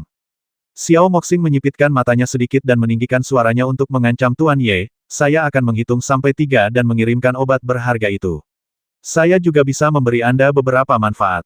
Kalau tidak, saya akan memberitahu Anda mengapa keluarga Xiao di Beiyue disebut keluarga Xiao di Beiyue. 1, 2. Ye Xuan bahkan tidak menoleh ke arahnya, hanya mengira itu gonggongan guk-guk. Sampai sosok Ye Xuan menghilang di akhir pasar seni bela diri, mata Xiao Moxing berangsur-angsur menjadi dingin. Dia menatap Xiao Qingxuan dengan dingin dan berkata dengan nada menghina, bagaimana mungkin kamu membiarkan orang dengan kultivasi rendah seperti itu mengambil obat berharga yang memperpanjang hidup orang tua itu? Jika kamu adalah pewaris keluarga Xiao, seberapa burukkah itu? Xiao Moxing, akulah yang menemukan obat berharga itu. Jika kau berani ikut campur, jangan salahkan aku karena bersikap kasar. Kata Xiao Qingxuan dingin. Sama-sama, kalian orang-orang tidak berguna, apa yang bisa kalian lakukan untuk bersikap kasar padaku? Mengenai obat berharga itu, kalian tidak bisa mendapatkannya, jadi aku akan mengambilnya dan memberikannya kepada orang tua itu secara langsung. Xiao Moxing menyingkirkan kipas lipatnya, berbalik dan melangkah masuk ke paviliun Zuya. Mengikuti Xiao Moxing ke paviliun Zuya adalah sekelompok prajurit keluarga Xiao. Salah satunya tinggi, dengan aura yang kuat, dan matanya setajam anak panah. Xiao Moxing duduk di ruang pribadi terbesar di paviliun Zuya dan memesan anggur dan makanan terbaik. Senbi, lelaki tua itu sedang sekarat, dan dia mencari kemana-mana untuk mendapatkan obat mujarab yang dapat memperpanjang hidupnya. Xiao Moxing mengangkat topik itu sambil minum. Tuan muda, katakan saja jika ada yang ingin Anda katakan. Saya, Xiao Senbi, pasti akan melakukannya. Kata prajurit jangkung itu sambil mengepalkan tangannya. Baiklah, mari kita minum segelas anggur ini dulu. Xiao Moxing memuji dengan keras, mengangkat gelasnya dan meminum semuanya, lalu berkata dengan rincin, apakah kamu melihat anak laki-laki bermarga ya tadi? Wanita tak berguna Xiao Qingxuan kehilangan obat yang berharga, dan obat itu ada di tangan pria bermarga yaitu. Selama aku mendapatkan obat yang berharga itu, lelaki tua itu pasti akan memandangku dengan berbeda. Aku bertekad untuk mendapatkan posisi kepala keluarga Xiao. Xiao Shenbi menunjukkan sedikit kebanggaan seorang pria kuat dan berkata, jangan khawatir, aku akan membasmi anak itu malam ini dan mengambil kembali obat berharga itu. Bagus sekali. Xiao Moxing menepuk bahu Xiao Shenbi dan memujinya, layak bagiku untuk membawamu keluar dari tambang. Xiao Shenbi awalnya adalah seorang budak kriminal keluarga Xiao. Dia dikirim ke tambang batu roh untuk ditambang. Lengannya terlahir dengan kekuatan gaib. Xiao Moxing membawanya keluar dari tambang dan memberinya nama Xiao Shenbi. Sejak saat itu, Xiao Shenbi menjadi prajurit terkuat di sekitar Xiao Moxing. Kultivasinya telah mencapai tingkat ketujuh alam Yuanwu, menghancurkan para pengikut pewaris keluarga Xiao lainnya. Xiao Jibai bahkan tidak dapat menahan satu pukulan pun darinya. Malam hari sedingin air, Zhu Yong meminta Ye Xuan untuk minum, dan lelaki tua itu tertidur setelah minum beberapa gelas lagi. Ye Xuan kembali ke kamarnya, duduk bersila dalam meditasi, dan memadatkan energi sejatinya. Dia belum lama ini membuat terobosan dalam kultivasinya, dan dia perlu terus berlatih untuk mengkonsolidasikan kultivasinya dan menjadi akrab dengan kekuatan esensi sejati tingkat keempat di alam Yuanwu. Di luar halaman, 100 kaki jauhnya, sesosok tubuh melompat ke atas pohon besar, menatap kamar Ye Xuan bagaikan seekor elang. Sosok itu sangat tinggi dan berasal dari paviliun Zuya di pusat kota. Dia adalah Xiao Shenbi, pengikut Xiao Moxing. Dia berdiri di atas pohon, mengamati Ye Xuan yang tengah duduk bersila dan berlatih dari jarak 100 kaki. Setelah minum teh, dia mengeluarkan busur yang beratnya 10.000 pon dari punggungnya. Alasan mengapa Xiao Shenbi disebut Xiao Shenbi adalah karena ia memiliki sepasang lengan dewa yang dapat menarik busur lengan dewa 10.000 jin terkuat dari dinasti Zhou besar. Seberapa kuatkah busur lengan ilahi Wan Jin? Gerbang kota dapat ditembus dalam jarak 100 kaki, sungguh mengerikan. Jenis busur yang kuat ini dapat digunakan untuk membasmi orang dan mengubah mereka menjadi bubuk. Terlebih lagi, targetnya ditembak mati dengan satu anak panah pada jarak ratusan kaki, di tempat yang sama sekali tidak dapat dilihatnya. Tidak seorang pun dapat bertahan hidup di bawah busur lengan dewa seberat 10.000 jin. 3 tahun yang lalu, mengapa Xiao Qingxuan mampu mengambil alih dan menjadi salah satu pewaris keluarga Xiao? Alasannya adalah karena di antara ketujuh orang asli, ada seorang bodoh yang memprovokasi Xiao Moxing, lalu si bodoh itu tertembak anak panah hingga tewas dan hancur berkeping-keping. Malam ini, orang lain akan hancur berkeping-keping. Dan orang ini telah terkunci di matanya. Siapapun yang tertangkap oleh mata elangnya, tidak akan selamat dari anak panah. Dia mengamati target sambil minum teh, memastikan bahwa target telah memasuki keadaan meditasi, dan kemudian mengambil busur Shenbi dari punggungnya. Busur lengan dewa ini sangat besar, setinggi seseorang, dan membutuhkan kekuatan 10.000 pon untuk menariknya. Dia menyipitkan matanya sedikit, menunjukkan semangat bela diri mata elangnya, dan menarik busur serta anak panahnya. Kekuatan ilahi menyeruak dari lengannya, dan perlahan dia menarik busur lengan ilahi itu. Kekuatan 10.000 pon dikerahkan sekaligus, dan busur lengan dewa ditarik sepenuhnya. Mata elang mengunci sasaran, lepaskan dan tembakan anak panah. Berdengung, tali busur bergetar, dan anak panah melesat ke sasaran yang berjarak ratusan kaki dengan kecepatan yang tak terhitung lebih cepat daripada suara. Gesekan dengan udara menghasilkan nyala api yang menyala-nyala, seperti anak panah meteor yang melesat ke dunia. Anak panah yang ditembakkan oleh tangan dewa tak pernah meleset. Xiao Shenbi menyaksikan panah meteor melesat ke arah kepala target, dan tidak akan ada ketegangan selanjutnya. Tidak akan ada yang namanya jatuh ke tanah setelah terkena anak panah. Kepala target hanya akan tertembak oleh anak panah dan hancur menjadi debu. Saat anak panah itu mengenai 3 kaki dari sisi kiri kepala Ye Xuan. Ye Xuan tiba-tiba mengangkat tangannya, mengulurkan 2 jari untuk menjepit anak panah, pikiran spiritualnya terbuka, dan energi sejatinya melonjak keluar. Lapisan medan gaya pengendali pedang di bawah kendali pikiran spiritual dan energi sejati yang super kuat terbuka dari udara tipis, dengan erat membatasi anak panah di antara kedua jarinya. Bang! Bang! Bang! Anak panah itu berputar cepat, memancarkan cahaya tajam, dan bertabrakan hebat dengan medan gaya pengendali pedang, sehingga terjadi ledakan dahsyat. Percikan api beterbangan dengan kekuatan yang luar biasa. Setelah beberapa saat, kekuatan anak panah itu berangsur-angsur habis dan akhirnya berhenti di antara 2 jari. Dijepit. Menjepitnya dengan 2 jari. Dengan mata elangnya, Xiao Shenbi melihat dengan jelas bahwa pemuda yang sedang berlatih meditasi itu menjepit anak panahnya dengan 2 jari. Bagaimana ini mungkin? Anak panah yang ditembakkan dari busur lengan Dewa Wanjin dapat mendobrak gerbang kota dan menghancurkan kereta perang. Bagaimana mungkin satu orang memegangnya hanya dengan 2 jari? Lagi pula, kultivasi pemuda ini sangat rendah. Mata Xiao Shenbi menjadi gelap dan dia segera mengeluarkan anak panah kedua, memutuskan untuk menembakkan anak panah lagi untuk melenyapkan sasaran.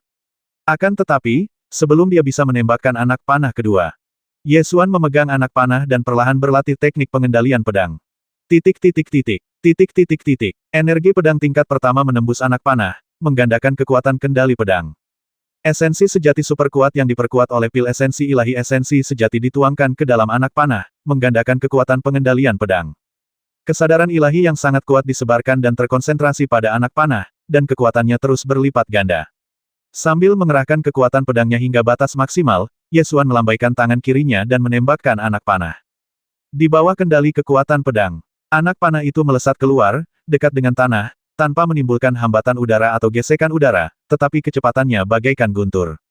Mata elang Xiao Shenbi sangat tajam. Tidak ada serangga terbang yang bisa lolos dari tatapannya dalam jarak 1000 kaki. Dia menatap anak panah yang melesat ke arahnya dan matanya langsung terbelalak.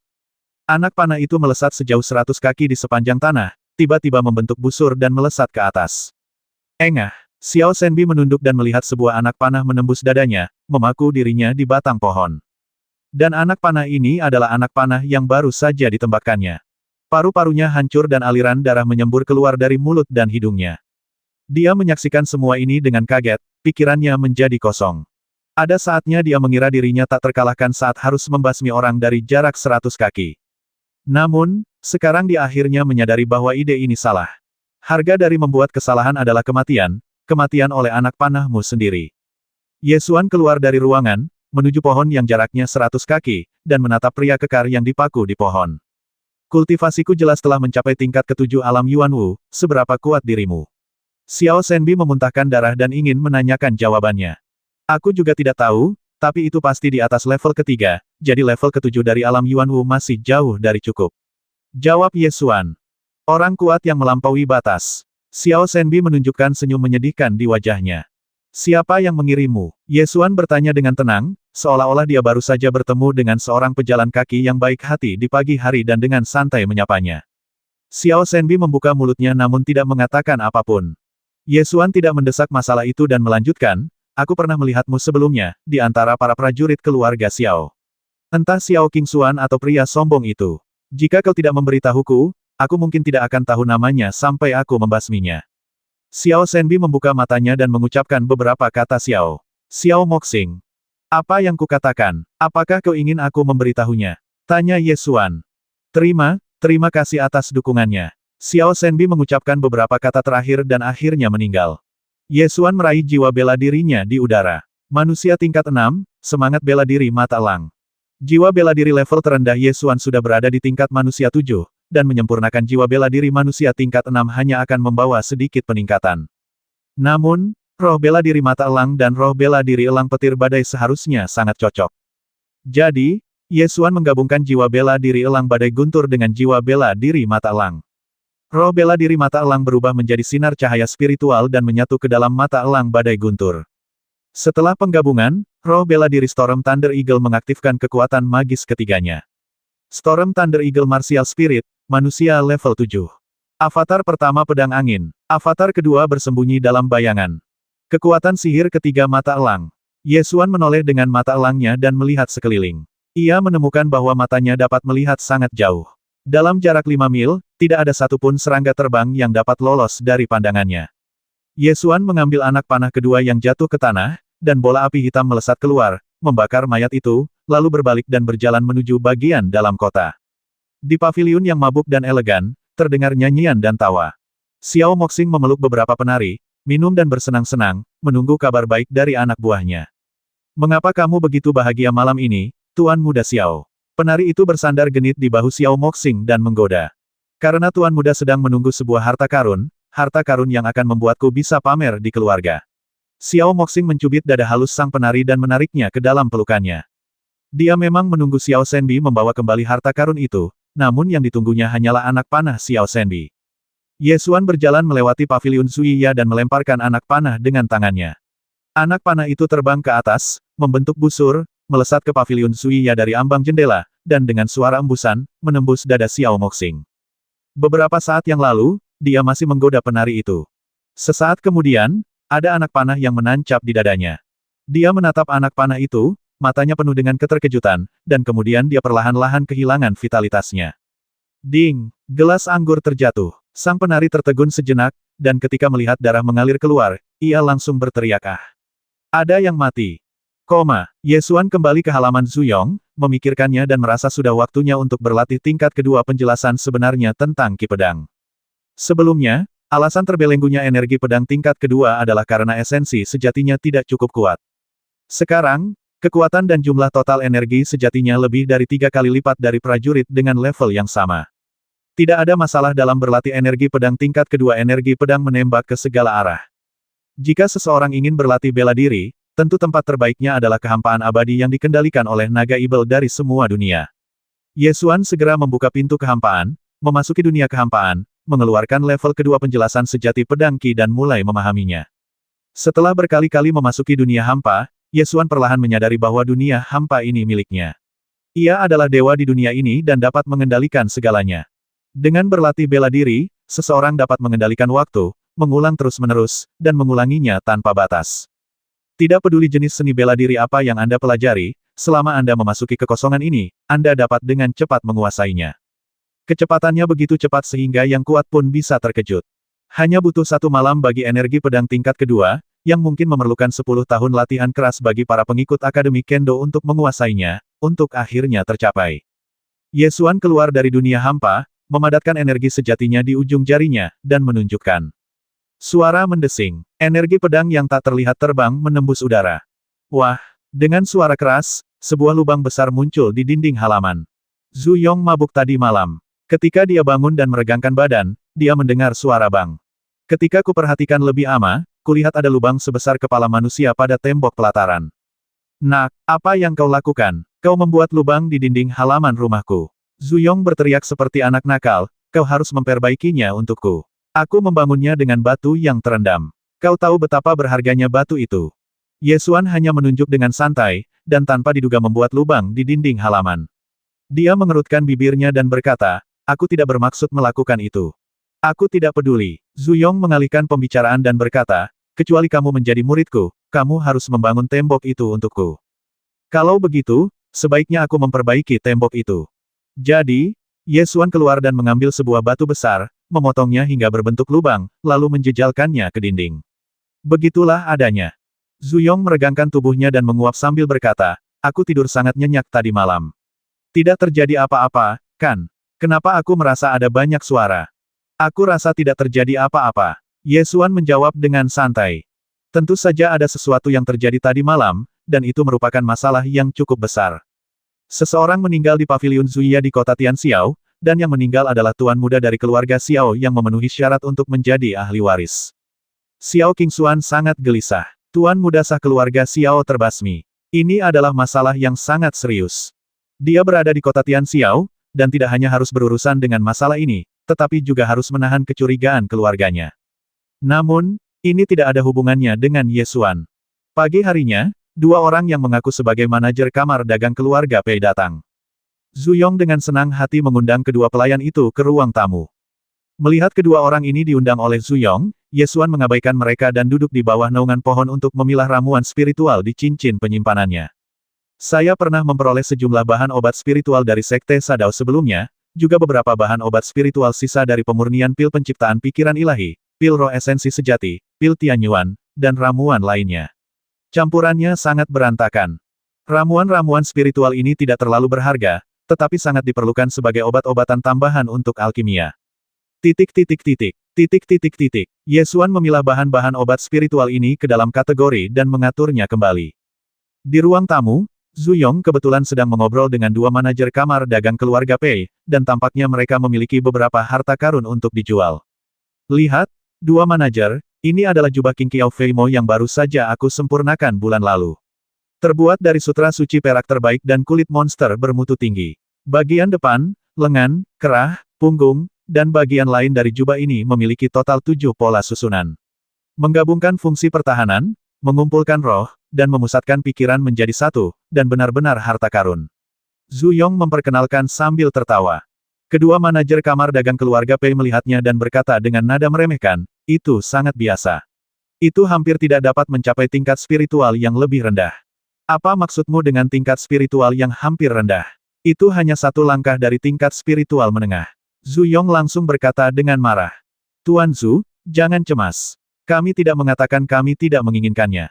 Hanya saja jubah ini tidak seberharga senjata, seperti yang Anda ketahui. Kedua manajer itu mulai menerapkan strategi penurunan harga. Meskipun mereka memanggilnya Guru Zhu, tidak ada banyak rasa hormat dalam nada bicara mereka. Lalu berapa banyak yang bisa kau tawarkan? Zhu Yong bertanya dengan wajah tegas. 300.000 tael emas. Kata seorang manajer sambil mengangkat 3 jari. Nilai tukar saat ini antara emas dan batu roh adalah 10.001, jadi 300.000 tael emas setara dengan 30 batu roh. 300.000 tael emas merupakan kekayaan yang sangat besar, tetapi bagi seorang penyuling senjata, itu sebenarnya tidak banyak. Sebab, untuk memurnikan sebuah harta karun, seseorang seringkali harus menginvestasikan puluhan bahkan jutaan emas berupa material langka. Ini terlalu sedikit, kata Zhu Yong dengan sedikit kesusahan. Tuan Zhu, jubah Anda ini benar-benar hanya bernilai segini. Jika Anda masih ingin menaikkan harganya sedikit, saya punya ide. Anda dapat langsung menaikkannya menjadi 500.000 emas, tetapi jubah King Qiao Feimo ini harus dijual sepenuhnya kepada kami, dan kami akan menambahkan bahan-bahan untuk membuatnya dan meleburnya. Tetapi jika Anda menjualnya lagi, itu tidak dapat lagi dikatakan sebagai hasil kerja Anda, kata dua manajer kamar dagang keluarga Pei. Ini, wajah Zhu Yong menjadi lebih tertekan ketika dia memikirkan karyanya sendiri, yang bahkan tidak ditandatangani setelah dijual. Tuan Zhu, pikirkanlah, harga 300.000 emas naik menjadi 500.000 emas, yang berarti kenaikan langsung sebesar 200.000 emas. Berapa banyak lagi bahan pemurnian yang dapat Anda beli? Saya kira Tuan Zhu pasti tidak punya uang untuk membeli bahan pemurnian, jadi dia menjual jubah ini, kan? Selama Anda menjual jubah King Qiao Feimo ini kepada kami, Anda akan punya uang untuk membeli bahan pemurnian. Mengapa Anda masih ragu-ragu? Kedua manajer itu membujuk. Zhu Yong memang tidak terlalu terkenal di kalangan pemurni senjata di kota Tianxiao, kalau tidak, dia tidak akan tinggal di halaman kumuh seperti itu. Jika dia tidak terkenal, tidak akan ada yang datang kepadanya untuk memurnikan harta karun, jadi dia perlu mengeluarkan uangnya sendiri untuk membeli bahan pemurnian dan meningkatkan keterampilan pemurniannya. Namun, peralatan penyulingan tidak selalu berhasil. Jika Anda mencoba memunculkan beberapa ide fantastis selama proses penyulingan, kerugian uang akan sangat besar hingga membuat Anda putus asa. Zhu Yong tidak berdaya dan sangat membutuhkan uang, jadi dia harus menjualnya. Baiklah, oke. Ye Xuan tidak tahan lagi. Zhu Yong jelas seorang lelaki tua yang hanya bisa memperbaiki senjata tetapi tidak bisa berbisnis. Dia tidak tahu sudah berapa kali dia dibodohi seperti ini. Omong kosong. Ye Xuan berjalan ke ruang tamu dan segera menahan kata terakhir yang diucapkan Zhu Yong. Kedua manajer kamar dagang keluarga Pei belum pernah melihat Ye Xuan sebelumnya, jadi mereka mengerutkan kening dan bertanya, siapa pemuda ini? Ini adalah muridku yang belum diterima, kata Zhu Yong langsung. Ah, siapa muridmu? Ye Xuan benar-benar ingin mencekik lelaki tua ini sampai mati, dan segera menjelaskan posisinya, sangat memalukan untuk dibodohi seperti ini. Siapa yang kau bilang membodohiku, nak? Kedua pengurus itu langsung menjadi tidak senang dan berdiri serta menoleh ke arah Zhu Yong. Tuan Zhu, aku memberimu kehormatan untuk memanggilmu Tuan, tetapi apakah kamu benar-benar berpikir bahwa kamu adalah seorang ahli dalam pemurnian? Kamu tidak ingin menjual jubah ini, kan? Tidak, ini dijual, ini dijual. Zhu Yong menjelaskan dengan cepat. Ye Xuan menahan Zhu Yong, mencibir pada kedua manajer itu, dan berkata, jangan pikir kami tidak tahu apa-apa. Beraninya kau meminta 300.000 emas untuk harta spiritual tingkat rendah. Beraninya kau memintanya. 300.000 emas sudah cukup untukmu. Kata kedua manajer itu dengan nada meremehkan. Harta karun spiritual tingkat rendah harganya setidaknya 1 juta emas, dan senjata harganya 2 kali lipat. Barang seperti jubah King Qiao Feimo, setelah melelehkan 7 pola formasi, harganya juga 2 kali lipat. Anda ingin membelinya seharga 500.000 emas, lalu mengatakan bahwa itu disempurnakan oleh kamar dagang Anda. Kemudian Anda dapat menjualnya dan menghasilkan uang serta ketenaran. Itu ide yang bagus, kata Ye Xuan. Melihat Ye Xuan sulit dihadapi, kedua manajer itu memandang Zhu Yong dan berkata, Zhu Yong, harga maksimum yang bisa kami tawarkan untuk jubah ini adalah 800.000 emas. Jika kamu tidak menjualnya, kamu tidak akan punya kesempatan. Jual. Zhu Yong memiringkan kepalanya dan menatap Ye Xuan, tidak yakin, atau tidak menjualnya. Jual saja tanpa biaya. Kalian berdua tukang untung, keluar dari sini. Ye Xuan awalnya tidak begitu yakin, tetapi ketika dia melihat bahwa kedua manajer itu tiba-tiba menaikkan harga sebesar 300.000 emas, itu berarti ada banyak ruang bagi harga jubah King Qiao Fei Mo ini untuk naik. Jangan menyesalinya. Kedua manajer itu melambaikan lengan baju mereka dengan marah dan pergi. Zuyong mengejar sampai ke pintu dan mendesah, kali ini tidak bisa dijual. Dia kembali dengan wajah sedih dan terus mendesah, saya telah menghabiskan semua bahan pemurnian, dan saya juga meminjam sebagian dari paviliun Baoyuan. Saya harus membayarnya kembali dalam beberapa hari. Apa yang harus saya lakukan sekarang? Ye Xuan dapat melihat bahwa lelaki tua ini cukup pandai dalam memurnikan peralatan, tetapi dia tidak tahu bagaimana mengelolanya, dia juga tidak tahu bagaimana meningkatkan reputasinya. Seorang pemurni utama yang dapat meningkatkan harta spiritual tingkat rendah sebanyak 1 tingkat telah jatuh ke dalam kondisi seperti itu. Aku tidak tahan lagi. Aku akan membantumu kali ini. Ye Xuan terdiam. Apakah ada ide bagus? Zuyong bertanya dengan tergesa-gesa. Masih berpikir, Ye Xuan mencubit dagunya dan berpikir sejenak, lalu bertanya dengan santai, apakah ada toko harta karun atau lelang harta karun yang lebih besar di kota Tianxiao?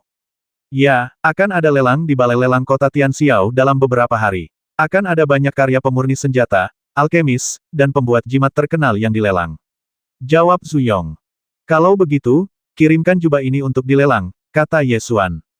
Itu tidak mungkin. Balai lelang kota Tianxiao hanya menerima karya dari para maestro terkenal, kata Zuyong. Pasar seni bela diri kota timur, restoran Linglong. Xiao Qingxuan memerintahkan orang untuk mendorong kedua kotak di depan Ye Xuan dan membukanya satu persatu. Kotak pertama diisi dengan batu roh, jumlahnya 300 buah. Dan Yuan Lingguo yang berusia 100 tahun hanya berharga 4 batu roh untuk dibeli. Anda dapat membayangkan betapa berharganya kotak batu roh ini. Kotak kedua berisi ramuan obat spiritual, yang merupakan bagian dari ramuan obat spiritual yang dibeli Xiao Qingxuan di kota Tianxiao selama periode ini. Masing-masing adalah obat spiritual dari tahun lalu dan juga sangat berharga. Tuan Ye, ini adalah hadiah kecil dari Qingxuan. Saya berharap dapat menukarnya dengan bunga sumsum dewa dan sedikit sumsum batu yuni, kata Xiao Qingxuan. Di matamu, mungkin bunga esensi ilahi hanya bernilai beberapa batu roh ini, tetapi di tanganku, bunga esensi ilahi dapat membuat bahkan yang paling kuat di dunia melihatnya dengan kagum. Jadi, jangan katakan bahwa aku telah menghabiskannya. Bahkan jika bunga esensi ilahi masih ada, kamu tidak dapat menemukan apapun untuk menukarnya. Kata Ye Xuan. Xiao Jibai menunjukkan ekspresi tidak senang di wajahnya dan mengancam Tuan Ye, saya sarankan Anda untuk lebih bijaksana. Jangan pikir kami tidak tahu. Tadi malam, Xiao Moxing mengirim Xiao Shenbi untuk membasmi Anda, dan kemudian dia meninggal. Jika para tetua keluarga Xiao tahu tentang ini, Anda tahu apa konsekuensinya. Ye Xuan meliriknya dan terkekeh, kamu jauh lebih bodoh dan tidak berguna daripada Xiao Shenbi, tapi dia meninggal dan kamu tidak. Tahukah kamu mengapa? Wajah Xiao Jibai menjadi gelap dan dia bertanya, apa maksudmu? Karena tuanmu tidak membiarkanmu menyerangku. Xiao Jibai langsung menjadi marah, kamu bilang aku tidak berani menyerangmu. Kalau tidak, kamu coba saja dan lihat apakah kamu masih hidup atau tidak. Ye Xuan menatapnya dengan pandangan miring, tatapannya begitu tajam hingga membuat orang takut. Kau mencari kematian. Xiao Jibai sangat marah hingga dia berdiri dalam mimpinya. Ye Xuan meletakkan gelas anggur di atas meja. Wah! Anggur dalam cangkir itu beterbangan keluar, mengembun menjadi ujung yang tajam, dan dengan suara bang, ia meledakkan Xiao Jibai. Xiao Jibai terbentur dinding, wajahnya pucat, dan dia bahkan tidak bisa bangun. Apa yang kau lakukan? Xiao Qingxuan segera memarahi, dan berkata dengan dingin, minta maaf pada Tuan Ye. Ye Xuan duduk di sana dengan tenang. Meskipun Xiao Jibai sangat enggan, dia tetap menundukkan kepalanya dan berkata, maaf atas kekasaranku. Turun, kata Xiao Qingxuan. Xiao Jibai segera meninggalkan kamar pribadi itu.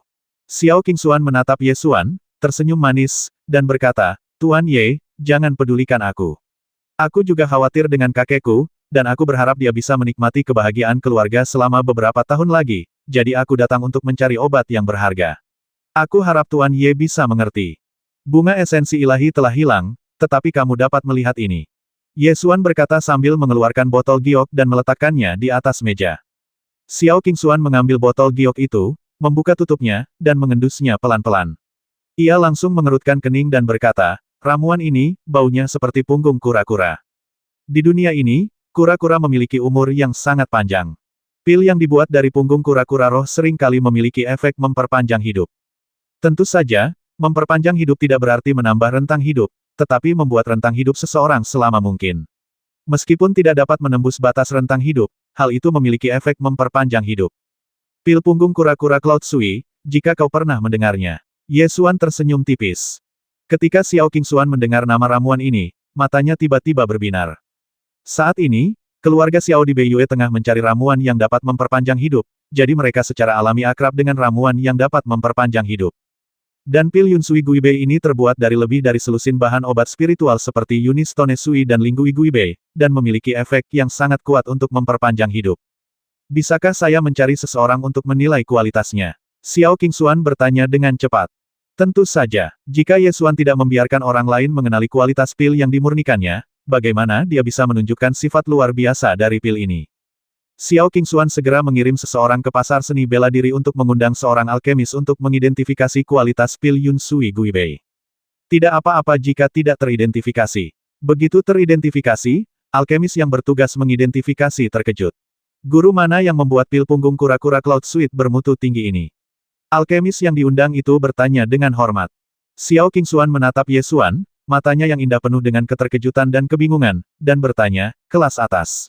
Master mana yang membuat pil ini?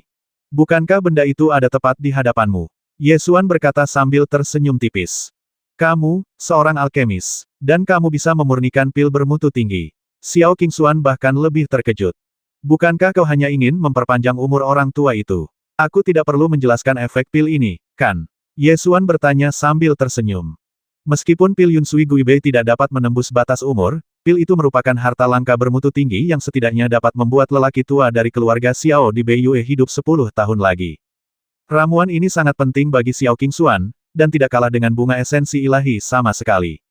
Tentu saja, Xiao Qingxuan tidak tahu lagi kata-kata apa yang harus digunakan untuk menggambarkan pemuda di depannya. Dia benar-benar tidak terduga. Saya bersedia menghabiskan banyak uang untuk membeli pil Guibei Yun Sui ini. Saya harap Tuan Ye dapat menyetujuinya. Cara Xiao Qingxuan menyapa Ye Xuan berubah-ubah, dari Tuan Ye di awal menjadi Tuan Muda Ye dan Tuan Ye, dan sekarang menjadi Tuan Ye, menjadi lebih hormat. Kamu bisa minum pil ini dulu. Aku punya sesuatu yang harus dilakukan keluarga Xiaomu, jadi aku akan memberitahumu syaratnya dalam beberapa hari. Aku tidak akan meminta jumlah yang terlalu tinggi. Tentu saja, jika menurutmu itu tidak sepadan, kembalikan saja pilnya. Kata Ye Xuan. Baiklah, Tuan Ye, jika ada yang ingin Anda katakan, sampaikan saja kepadaku, kata Xiao Qingxuan dengan hormat. Kirimkan pesan kepadaku. Aku ingin bertemu dengan orang yang bertanggung jawab atas rumah lelang kota Tianxiao. Kurasa keluarga Xiao seharusnya mampu melakukan ini, kata Ye Xuan. Meskipun pengaruh keluarga Xiao sebagian besar ada di Vietnam Utara, tidaklah sulit untuk bertemu dengan orang yang bertanggung jawab atas rumah lelang kota Tianxiao. Xiao Qingxuan segera menulis catatan dan menyerahkannya kepada Ye Xuan. Ye Xuan meninggalkan Yun Sui Guibei dan pergi dengan catatan itu. Lelang akan diadakan di rumah lelang kota Tianxiao dalam 2 hari. Oleh karena itu, dalam 2 hari terakhir, orang-orang telah mengirimkan harta karun ke rumah lelang untuk dinilai. Tentu saja, tanpa ketenaran dan kekuatan, mustahil untuk mengirimkan barang ke rumah lelang. Ye Xuan dan Zhu Yong tiba di gerbang rumah lelang bersama. Pak Tua Zhu sedikit gugup. Meskipun dia telah berganti pakaian mewah, dia sama sekali tidak terlihat seperti seorang master. Di tangannya, dia memegang kotak kayu yang berisi jubah King Xiao Fei Mo, dan dia tampak seperti seorang pelayan yang mengantarkan barang lelang untuk ahli senjata. Ye Xuan terdiam dan tidak punya pilihan selain berdiri bersamanya di luar gerbang, menunggu barang-barang itu dilelang. Mengidentifikasi harta karun merupakan pekerjaan yang sangat rumit, jadi ada banyak orang yang berdiri di luar gerbang menunggu. Namun, sebagian besar dari mereka adalah manajer kamar dagang besar, dan tidak ada ahli pemurnian senjata atau alkimia yang akan datang langsung. Setelah kelompok pertama lot dinilai dan dimasukkan ke dalam rumah lelang, manajer yang mengirimnya untuk dilelang keluar. Musuh seringkali bertemu di jalan yang sempit. Kedua manajer yang keluar adalah 2 manajer kamar dagang keluarga Pei yang ingin menipu Zhu Yong untuk mendapatkan 500.000 emas kemarin. Kedua pengurus itu melihat Ye Xuan dan Zhu Yong berdiri di luar rumah lelang dan langsung menertawakan mereka, kalian berdua benar-benar konyol. Kalian benar-benar ingin melelang jubah itu. Apakah kalian pikir rumah lelang akan menerima hasil karya orang yang kurang dikenal seperti kalian? Apakah kamu tahu siapa bos keluarga Pei kita? Jika kamu menyesal sekarang, masih ada waktu untuk menjualnya ke kamar dagang keluarga Pei kita seharga 200.000 emas. Manajer lain menggema dengan ekspresi sombong. Kalian, Zhu Yong sangat marah, tetapi karena dia tidak terkenal, dia tidak punya cara untuk membantah. Apakah rumah lelang akan tutup atau tidak? Kamu tunggu saja, kata Ye Xuan dengan tenang. Baiklah, kita tunggu saja bagaimana barang-barangmu akan dibuang dari rumah lelang. Kedua manajer itu mengejek. Pada saat ini, seorang manajer rumah lelang keluar dan bersiap memanggil kelompok berikutnya untuk mengirimkan barang-barang untuk dinilai. Ye Xuan langsung menyerahkan postingan yang ditulis oleh keluarga Xiao. Pelayan itu mengambilnya dan melihatnya. Ekspresinya yang awalnya acuh tak acuh segera berubah menjadi senyum penuh perhatian. Dia berkata sambil tersenyum, silakan masuk, Tuan telah menunggu di aula utama untuk waktu yang lama. Ye Xuan segera menarik Zhu Yong masuk tanpa melihat kedua manajer itu. Kedua manajer kamar dagang keluarga Pei membelalakan mata mereka dan tampak sangat jelek ketika mereka melihat Ye Xuan dan pria lainnya disambut dengan hormat. 140.